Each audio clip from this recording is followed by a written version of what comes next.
And good evening. It was one of the many tragedies of Hurricane Harvey. A hotel employee trapped in rising floodwaters in an elevator. Her family sued the Omni Houston Hotel over her drowning death. And today her lawyer said another worker almost died in the elevator as well. Jessica Borg spoke with the family's lawyer. She is live in downtown Houston. Jess, the lawsuit has some rather disturbing details. That's right. The lawsuit describes elevator code violations as the main factors in her death. The suit also says she drowned because of the hotel's, quote, gross negligence. Today, the family's attorney told me that he added 2 defendants to the suit, along with details about another employee who apparently almost met a similar fate. As we learn more facts, we will continue to amend the lawsuit. John Spillane represents the family of Jill Rennick. The spa services director of the Omni Houston Hotel drowned in the hotel basement during Hurricane Harvey. Their original lawsuit, filed in early June, says Rennick's death was preventable, blaming the hotel and Otis Elevator Company for not installing elevator flood sensors required by city code.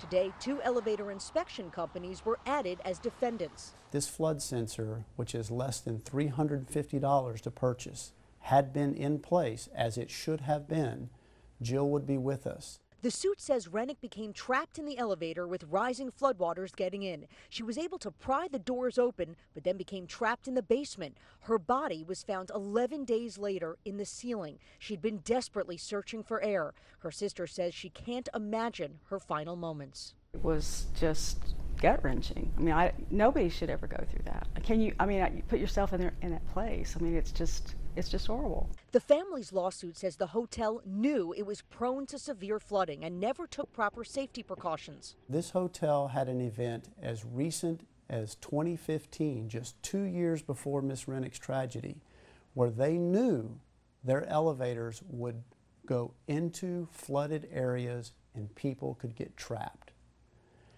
They did nothing. He says the suit now specifically includes an account of another employee from that flood in 2015. The hotel's power had gone out, and a worker heading to the first floor got trapped in the elevator, which then took him down to the basement. Because he had a handheld radio with him, he was able to radio the front desk and call for help. Eventually, someone from the engineering department was able to get to him to pry the elevator doors open and rescue him. The family says they're filing the suit to force other Houston area companies to follow safety protocols, citing flood sensors as potential lifesavers. When they detect water, they prompt the elevators to go to the highest level of a building. Now, we reached out to Otis Elevators but have not yet heard back. The Omni Hotel chain tells us it does not comment on pending litigation. Meanwhile, the family says it still has many unanswered questions, including who was the staff member who called up Jill Rennick in the first place, summoning her to the basement, and for what reason.